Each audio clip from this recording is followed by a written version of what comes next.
Bonsoir à tous, bienvenue dans Autrement. Et si la région bruxelloise devenait un berger peuplé d'arbres qui nourrirait une partie de la population? Cette idée qui paraîtra un peu folle, voire saugrenue à certains, le Centre d'écologie urbaine y croit et va la tester, cette idée, sur le terrain pendant 3 ans au travers d'un projet dénommé Arbre. Il sera mené avec le concours des communes de Forêt, d'Uccle et de Bruxelles Environnement. Alors comment, dans quelles conditions, à quel endroit, avec quels espoirs? On va tenter de répondre à toutes ces questions dans notre émission de ce soir. Et on va vous poser la première question, Simon Demeung, vous êtes le coordinateur du Centre d'écologie urbaine. Alors ce projet, il naît d'où? Il est né d'un constat qu'à Bruxelles, il est difficile de faire pousser de la nourriture pour plein de raisons, par manque de place principalement, pour des raisons de pollution de sol. Et donc, historiquement, on a beaucoup travaillé sur l'agriculture urbaine au Centre d'écologie urbaine. Et puis, de fil en aiguille, on s'est posé la question de dans quelle mesure le fruitier comestible pouvait potentiellement être un outil de résilience territoriale au sens large. Et donc, on a, dans le cadre de l'action co-créée d'Innoveris, on a fait travailler avec nous des citoyens pour co-construire une question de recherche qui faisait sens pour eux. Alors l'idée, c'est que cette recherche soit expérimentée sur le terrain, mais on va essayer d'abord de voir où on vient, d'où on vient avec vous, Kathleen Peters, bonsoir. Vous êtes accompagnatrice de recherche pour ce projet Arbre pour la SBL Welt. Alors est-ce qu'on a une idée aujourd'hui, est-ce qu'il y a un recensement du nombre de vergers, du nombre d'arbres fruitiers ici en région bruxelloise? Alors effectivement, ici à Bruxelles, l'ASBL Welt pour laquelle je travaille, une ASBL qui a pour mission d'informer et d'inspirer les citoyens à la vie écologique dans leur jardin et autour de l'alimentation durable en général. Cette ASBL, avec cette ASBL, on s'est beaucoup intéressé aussi à la place du fruitier. Et est-ce que vous savez nous dire aujourd'hui, tiens, il y a autant de vergers, il y a autant d'arbres fruitiers, ou alors le recensement n'est pas complet? Ce qu'on a fait, entre autres, c'est on a effectivement fait un inventaire des espaces fruitiers à Bruxelles et on en a inventarisé une centaine d'espaces fruitiers, mais il est certainement pas complet, donc il y en a encore beaucoup plus, on en est sûr. Donc il y a beaucoup de potentiel ici à Bruxelles. Alors juste une petite question et puis on va passer à un reportage, Simon Demeung, qu'on n'a pas une idée aujourd'hui complète du nombre de fruitiers ici en région bruxelloise. Non, donc Welt a cartographié les vergers urbains, mais pour ce qui concerne les arbres ou les plusieurs sujets, disons, les arbres fruitiers dans les espaces publics au sens large, ils sont très peu connus. De manière générale d'ailleurs, sur les arbres urbains, on a assez peu de données, donc elles sont très éparpillées. Alors justement, si vous le voulez bien, avant de vous présenter nos autres invités, on va emboîter le pas de Pierre maintenant, qui travaille donc avec vous sur ce projet Arbre. Et avec lui, on a été dans un petit espace vert d'Uccle où l'on trouve quelques arbres fruitiers. Et on va voir que leur gestion pourrait être améliorée. C'est un petit parc qui relie 2 rues d'Uccle, baptisé le Jardin du Chat. En son sein, quelques arbres fruitiers, et ce n'est pas si courant dans les espaces verts en région bruxelloise. On a trouvé pas mal de fruitiers plantés, mais c'est plutôt des cas effectivement assez exceptionnels, qui sont plantés par des particuliers, qui sont plantés par des directeurs espaces verts, des échevins, des échevines. Et on pense qu'il y a moyen, en amenant le savoir-faire, d'augmenter la présence du fruitier à Bruxelles. Qui les a plantés et à quelle fin, le mystère reste à éclaircir. Au milieu d'une pelouse trône un vénérable poirier de quelques dizaines d'années. À cette période, il regorge de fruits dont hélas beaucoup pourrissent une fois tombés. Il y a des fruits qui sont tombés, qui sont dans des états variables. Il y en a qui sont encore comestibles, d'autres qui sont un peu trop abîmés. Et la question c'est, est-ce qu'il y avait moyen d'éviter des pertes en organisant des collectes, en les cueillant dans l'arbre ou juste en mettant un filet par exemple. Et donc l'idée c'est de voir comment est-ce qu'on peut optimiser la production de cet arbre notamment. Un peu plus loin, d'autres arbres à haute tige, des pommiers beaucoup plus jeunes et qui semblent avoir trouvé leur place. On a un pommier Radou. Donc Radou c'est une variété qui a été sélectionnée par le centre de recherche de Wallonie, Jean Blou. C'est une variété qui est très intéressante au niveau patrimonial, elle résiste bien aux maladies. Donc ici, on voit que l'arbre il a quelques maladies, mais il s'en sort plutôt bien. Par contre, il a bien besoin d'une taille. Et on voit qu'il est en fin de production là. C'est difficile à dire si les fruits ont été cueillis ou s'ils sont tombés.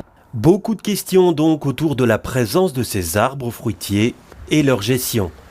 Mais une certitude, ils pourraient être beaucoup plus nombreux et beaucoup plus variés pour faire de Bruxelles un véritable verger partagé. Voilà, et vous l'aurez constaté, il faisait un temps de chien quand on a tourné ce reportage, mais qu'importe, hein, on l'a tourné et c'était important. Camille Tovel, bonsoir. Vous êtes chercheuse, co-chercheuse pour le projet Arbre à l'administration communale d'Uccle. Alors là, c'est un espace vert uclois. Il y en a d'autres à Uccle où l'on trouve des arbres fruitiers? Oui, il y en a d'autres. Il y a notamment la cité du Homborg dans le sud d'Uccle, où on va faire des expérimentations. Donc c'est un quartier qui se voulait en fait une cité nourricière autrefois, donc qui a été conçu comme ça.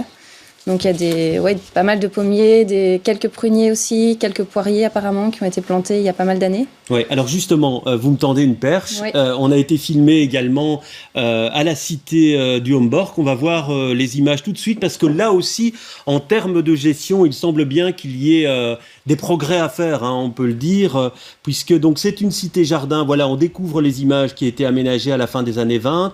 C'est pas loin du plateau Engeland, à la frontière de la région bruxelloise, et on y trouve effectivement du fruitier. Et puis regardez ces images, les pommiers, beaucoup de pommes à terre, toutes sont loin d'être cueillies et beaucoup pourrissent. Alors comment ça se passe la gestion de ce bien? Est-ce que selon vous, les riverains se sont appropriés ces arbres fruitiers ou c'est difficile de le dire encore? Mais disons qu'en fait, je pense qu'ils s'étaient appropriés les arbres fruitiers il y a autrefois, où en tout cas quand on interroge les citoyens un peu plus âgés qui vivent là depuis qu'ils sont tout petits, ils nous disent que voilà, quand ils étaient petits, il y avait des récoltes, les gens récoltaient une fois par an, tous ensemble, il y avait une petite fête ou des choses comme ça, et c'est des choses qui se sont un peu perdues au fur et à mesure. D'autres populations sont arrivées, on ne sait pas encore trop bien ce qui s'est passé, ou les rythmes de vie ont changé, ou simplement l'intérêt pour cueillir des fruits qui viennent localement. On ne sait pas encore très bien ce qui s'est passé, mais il y a plus une dynamique aussi collective qu'avant. Ouais. Alors justement, à propos de ça, j'ai contacté Marie Sarrazin, qui est la présidente du conseil consultatif des locataires de la cité du Homborg. Et voilà ce qu'elle m'a dit par mail. Les habitants cueillent les pommes, les prunes, les châtaignes et ne se plaignent jamais des fruits qui tombent sur les voitures, ni des fruits qui attirent les guêpes. La seule plainte de ces dernières années, c'est qu'il faut replanter des noyers, nous dit-elle, et que des personnes de l'extérieur viennent en camionnette prendre les fruits alors que ces derniers ne sont pas mûrs. Alors ça situe vraiment tout ce qu'il y a à mettre en place pour valoriser totalement ces cultures. Beaucoup de choses, parce que évidemment, c'est des arbres haute tige, donc les premières branches arrivent à 2 mètres, 1,80 m, 2 mètres, donc forcément les gens ont besoin d'avoir soit une échelle, soit quelque chose pour les ramasser, ou alors ramasser les fruits qui sont tombés sur le sol, mais dans ce cas, ils sont un peu abîmés, ça se conserve moins bien, ou il faut tout de suite les transformer. Donc il y a pas mal de contraintes. Alors Bérangère Lecoq, bonsoir. Vous êtes co-chercheuse, vous, à l'administration communale de Forêt, toujours pour ce projet Arbre. Alors l'idée, donc, c'est d'expérimenter sur le terrain. Qu'est-ce que vous pensez pouvoir mettre en place à Forêt dans le cadre de ce projet? Alors en tout cas, Forêt a pour souhait de vraiment mettre à disposition son territoire pour y développer un verger expérimental. Et donc, il va être question d'identifier au sein de Arbre quelles sont les variétés d'arbres fruitiers qui, non seulement font face à toutes les exigences urbaines, les villes n'ont pas été conçues pour accueillir le végétal, donc il y a tout un défi à relever de ce côté-là, mais également on fait partie de ces personnes qui sont convaincues qu'il y a un réchauffement climatique, qu'il y a des crises à venir au niveau de ce côté-là.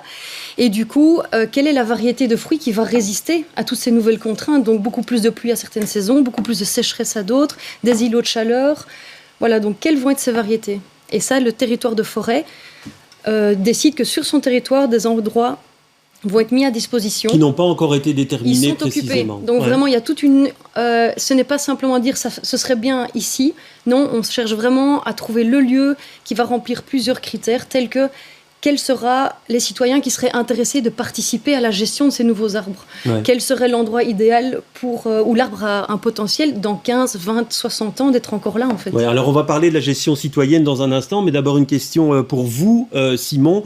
On va voir un petit schéma qui montre les endroits où peuvent être implantés des arbres fruitiers, et les téléspectateurs vont tout de suite s'en rendre compte. Il y a plein d'endroits potentiels. Ça va du cimetière à la cour d'école en passant par les voiries. Oui, tout à fait. Et l'idée, Forêt sera un très bon cas d'étude pour ça, c'est de tester un maximum de configurations spatiales, donc de lieux différents qui vont avoir des problématiques réglementaires différentes, des usages différents. On ne plante pas la même chose dans une école où il n'y a personne pendant l'été que dans un parc. On ne plante pas la même chose dans une rue que dans un parc. Donc l'idée, sera vraiment de réfléchir sur, finalement, comment planter le bon arbre au bon endroit. Et pour ça, on va notamment développer, et on est en train de travailler là-dessus, une sorte de base de données qui pourra prendre plusieurs formes, un livre, un site internet, peu importe. Ça, ce sera aux usagers de nous le dire. Mais cette base de données permettra de travailler finalement quels sont les traits fonctionnels des arbres qu'on va rechercher au regard d'enjeux qui sont à venir, qui sont les changements climatiques, mais pas seulement.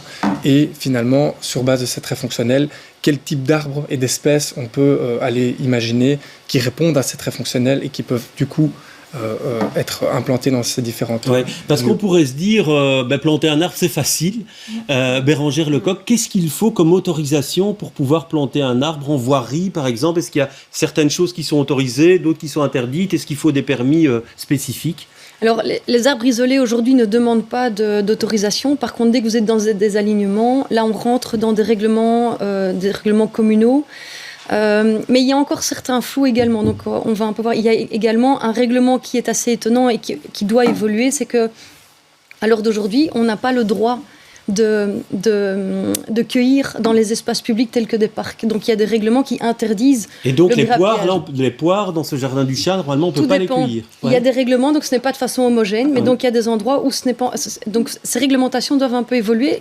Une fois de plus, l'arbre n'est pas attendu en ville. Donc, il y a vraiment... Et justement, par rapport à ça, est-ce qu'on peut planter aujourd'hui en voirie un arbre fruitier ou alors... Individuellement, aujourd'hui, oui. Ouais. Et après, ça demande en effet toute une introduction de permis d'environnement.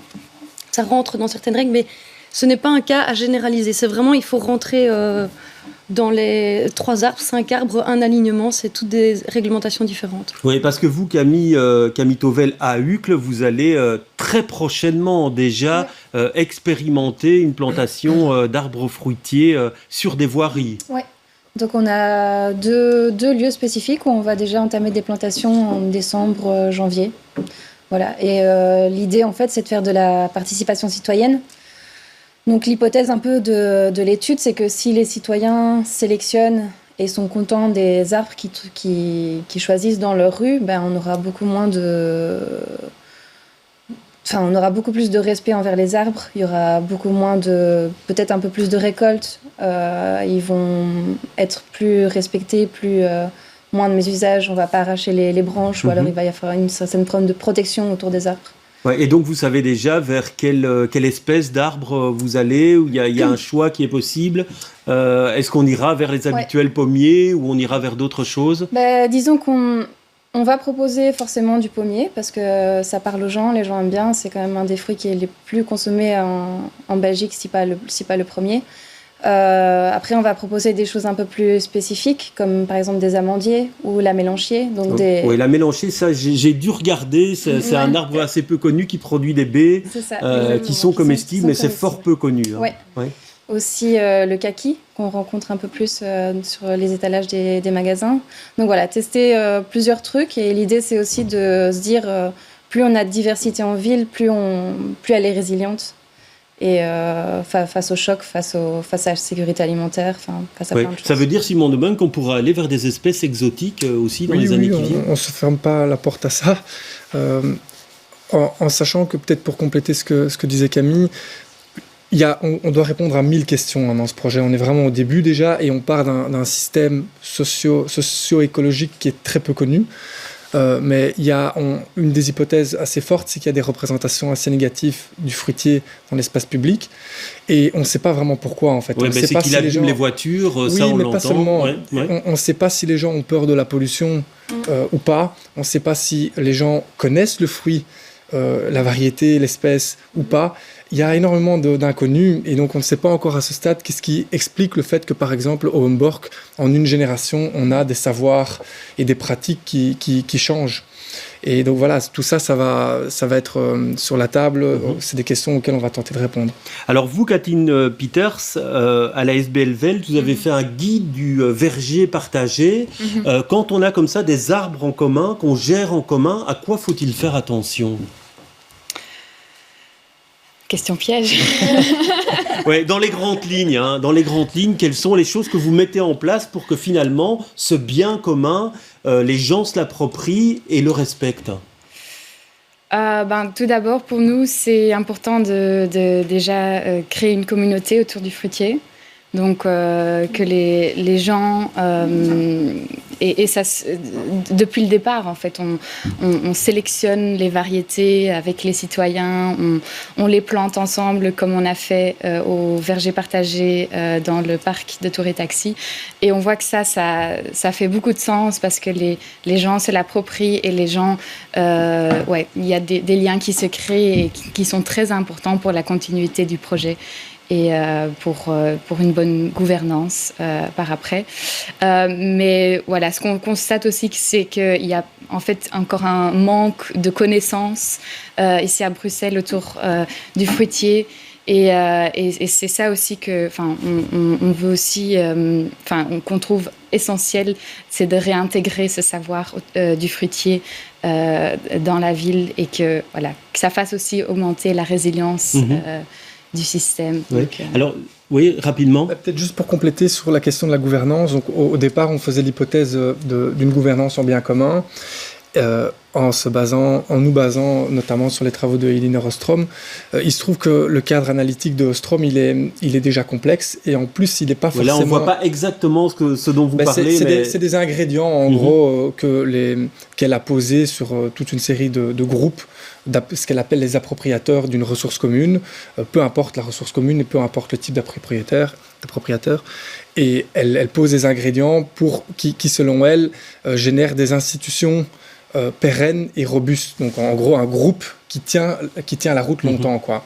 Mais il se trouve que ces ingrédients, quand on se penche un petit peu dans le détail sur ces ingrédients-là, il y a des ingrédients qui posent question, qui ne sont pas forcément adaptés à la réalité de Bruxelles. Oui, qui pourraient changer. Effectivement, le groupe pourrait changer très rapidement. Le groupe qui serait censé gérer et s'approprier cet espace. Il y a aussi la passation de savoir. Tout à fait. Ça est effectivement ce qu'elle essaie d'étudier, compliqué. c'est justement qu'est-ce qui fait que le groupe dure. Oui.